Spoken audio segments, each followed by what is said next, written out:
Yoon grew up frail and sickly, looking like he would not live long. And people said he only had a life expectancy of 30 years. Since he was a child, he often ran between the hospital and home, and saw a lot of people, which created his precocious personality. When he was young, he lived with his loving grandmother, who gave him a lot of love and affection. In such an environment, he developed a kind character. As the days passed, Yoon's bond with his grandmother grew deeper and deeper, and he was terrified that she would one day leave him. In the fear that his grandmother will die, Yoon and his brother grow up. One day, they said goodbye to their grandmother and moved to Hong Kong with their parents. Their mother was a bit grumpy, and their father left home because he couldn't take it anymore and never came back. At the age of 16, Yoon enters a parochial school, and because of his obsession with death, he develops the habit of keeping a diary. In this way, the diary was built up layer by layer. 7 years passed in a flash. Yoon entered the workplace and worked diligently.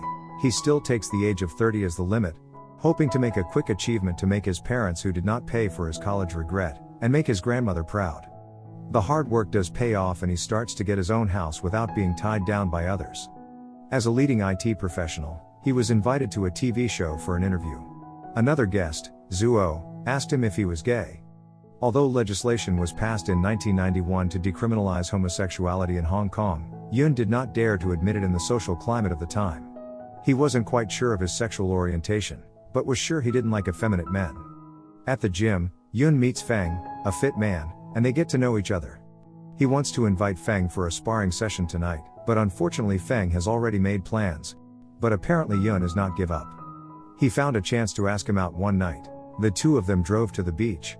And after a few excited attempts at boxing, they took a walk together. Yoon kept hinting, and Feng reacted for a long time before he understood what he meant and refused outright. He had a girlfriend and was not interested in men. The two of them were silent, and they broke up. Yoon returned home drunk, but received Feng's apology message. The corners of the mouth still showed a smile. Probably out of vanity or curiosity, Yoon accepts an invitation from Hua, the prettiest female colleague in the company, to go to Latin practice with her. After the lesson, Hua gets very drunk at the dinner table and Yoon sends her home. Hua takes this opportunity to seduce Yoon, but is rejected. In order to find a group, Yoon comes to the gay bar, where all the people are gay. He meets another male guest from the previous TV show, Zuo. The two of them had a good talk and couldn't help themselves. They soon went to the mountain together and started to spend some time together. Feng thought about it for a long time, but called Yoon, hoping that the two could communicate again. He did not want to lose Yoon as a friend. Soon they start swimming naked on the beach and playing around. At Yoon's house, they work out together, box together, and talk about the world together. When the night comes, Yoon invites Feng to stay overnight as a matter of course. When he sees his favorite person lying in bed and can't do anything about it, Yoon can only comfort himself with his hands, while on the other side, Feng already knows everything. Although they do not know how far this can go, but both are happy to go on. In 1995, Yoon still insisted on seducing Feng every day, and Feng was still not bent.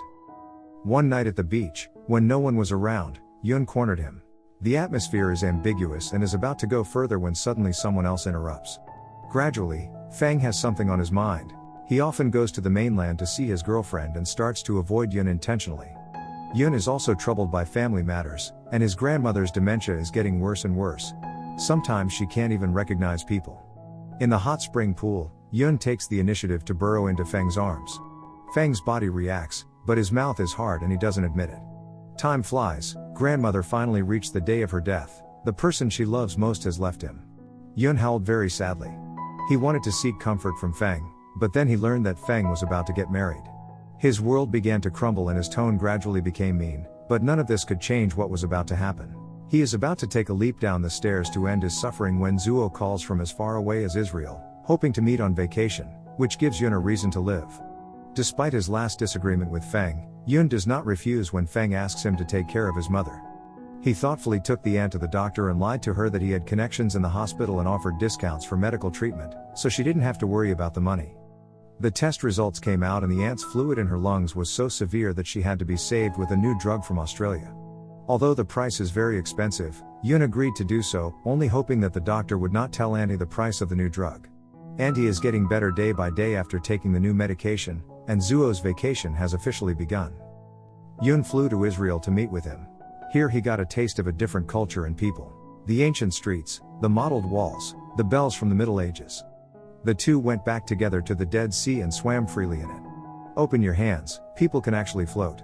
Zuo picks up the conversation, and Yun relates the recent events. His grandmother had died and Feng was getting married, so he didn't know where to go. I don't know how much time has passed, but the aunt has reacted to the new medicine, and there is no other medicine to curb it, so Feng's family decides to give up. But Yun does not agree, money is not a problem, must find a way to keep aunt. But how can one fight against fate? When she was alive, she praised Yun for his filial piety and reliability, more than her own son. When he thought of her face in the past, he still could not help but cry out.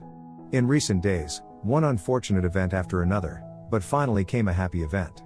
When his brother is getting married, he invites Yun to the wedding, and Yun goes gladly. The two talked on the beach. The brother matured a lot. He advised Yun, even if you do not like women, you should have a child to leave genes. But Yun did not accept this advice. Not long after the marriage, the brother's child was born.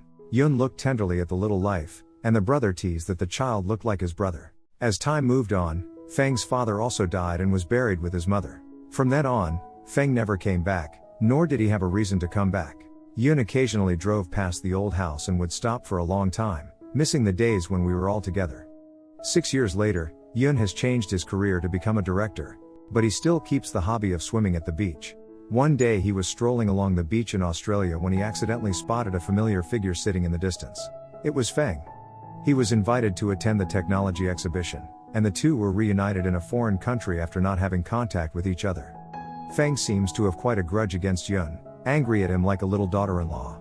He is also curious as to why Yun, who is so good, would look at himself. The two of them fight in the bar, as if they are back in the old days. Feng stresses again that he only thinks of Yun as a good friend and has no other thoughts. But Yun has already fallen in love, and the love of his life is right in front of him. He even childishly suggested that they could get married here. In fact, he understood that it was all a beautiful dream. Yun, unsurprisingly, got very drunk and Feng helped him back. The next morning, he slipped a photo of himself and Yun into his hands and then left in silence. He actually asked Yun's current male partner to treat Yun well and not let him fail again.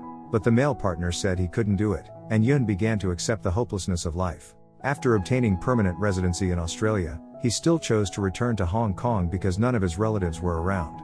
He even put a special coffin in each room to make it easier for everyone to lie in it after death and not get separated from each other.